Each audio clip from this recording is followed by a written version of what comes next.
Cues expert में आप सभी का स्वागत है। यह प्राचीन भारत का भाग 2 है, जिसमें कुल 20 प्रश्न हैं। इससे पहले भाग 1 अपलोड किया जा चुका है, तो उस वीडियो को जाकर पूरा ज़रूर देखें और इस वीडियो को भी देखें। आते हैं पहले प्रश्न पर।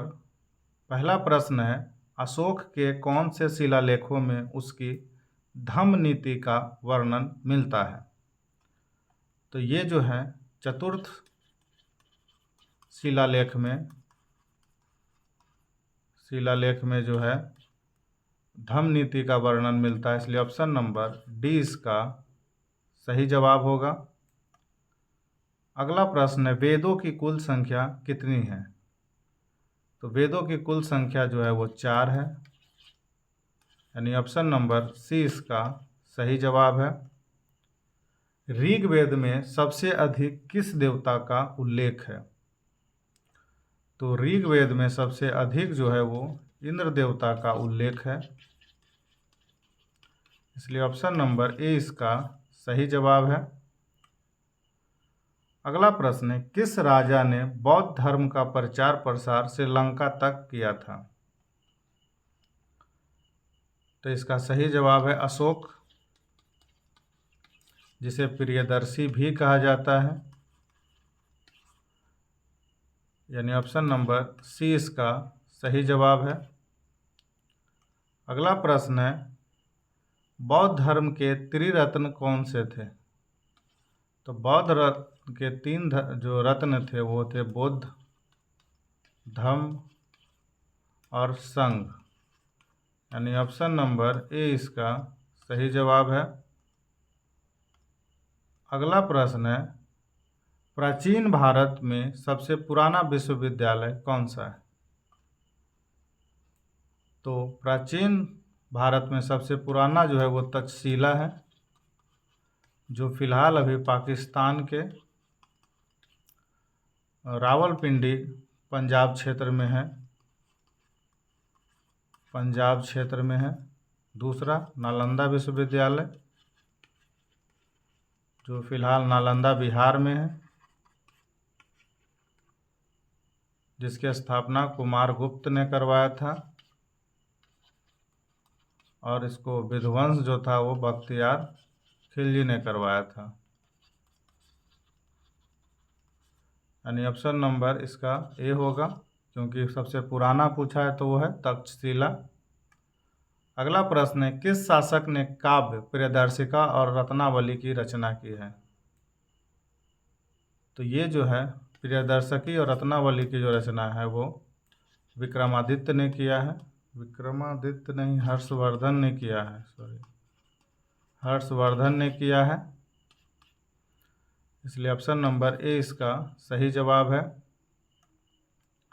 अगला प्रश्न है, किस ग्रंथ को पंचम वेद कहा जाता है?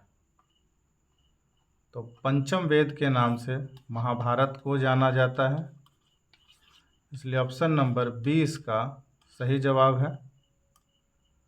अगला प्रश्न है, किस युग को धातु युग कहा जाता है? तो ताम्रपाषाण काल को, यानी युग को धातु युग कहते हैं,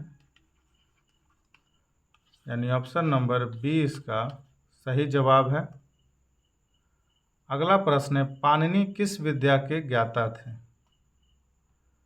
तो जो पाणिनि थे वो व्याकरण के ज्ञाता थे, इसलिए ऑप्शन नंबर बी इसका सही जवाब है।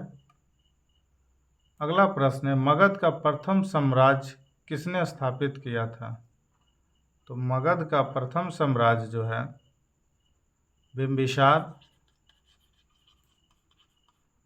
बिंबिसार ने स्थापित किया था,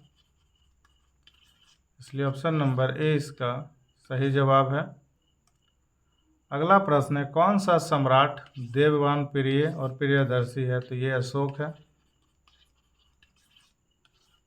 जिन्होंने बौद्ध धर्म के प्रचार के लिए श्रीलंका तक भेजे थे, श्रीलंका में प्रचार प्रसार करने के लिए। अगला प्रश्न है, गौतम बुद्ध ने किस भाषा में उपदेश दिए थे? तो गौतम बुद्ध ने पाली भाषा में उपदेश दिए थे, यानी ऑप्शन नंबर बी इसका सही जवाब है। अगला प्रश्न है, किस वेदों में यज्ञों का वर्णन है? तो इसका सही जवाब है यजुर्वेद। यजुर्वेद में यज्ञ का वर्णन मिलता है,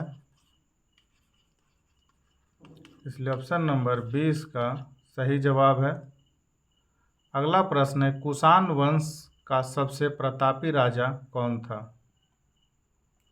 तो कुषाण वंश का सबसे प्रतापी राजा कनिष्क थे, यानी ऑप्शन नंबर ए इसका सही जवाब है। संगम साहित्य किस भाषा में लिखा गया था? तो संगम साहित्य जो है वो तमिल भाषा में लिखा गया था, इसलिए ऑप्शन नंबर सी इसका सही जवाब है। अगला प्रश्न है, प्राचीन भारत का मेगास्थनीज किसे कहा जाता है? तो प्राचीन भारत का मेगास्थनीज जो है वो फाहियान को कहा जाता है, यानी ऑप्शन नंबर ए इसका सही जवाब है। अगला प्रश्न है, जैन धर्म में तीर्थकर किसे कहा जाता है? तो जैन धर्म का प्रथम तीर्थकर ऋषभदेव था और 24वां था वो महावीर थे, इसलिए इसका आंसर महावीर स्वामी ही है। ऑप्शन नंबर 20 का सही जवाब है। सातवाहन वंश का संस्थापक कौन था? तो सातवाहन वंश का संस्थापक सिमुक थे, यानी ऑप्शन नंबर डी। प्रश्न है, किस प्राचीन ग्रंथ में समाज के 4 वर्ण व्यवस्था का वर्णन मिलता है? तो ये है मनुस्मृति, यानी ऑप्शन नंबर सी। ये था प्राचीन भारत के कुल 20 प्रश्न। पिछला 20 और ये वाला 20 मिलाकर कुल 40 प्रश्न हुए हैं। अभी और भी भाग आएंगे इसके, तो वीडियो को जितना ज़्यादा हो लाइक करें, शेयर करें और चैनल को सब्सक्राइब करें। वीडियो देखने के लिए धन्यवाद।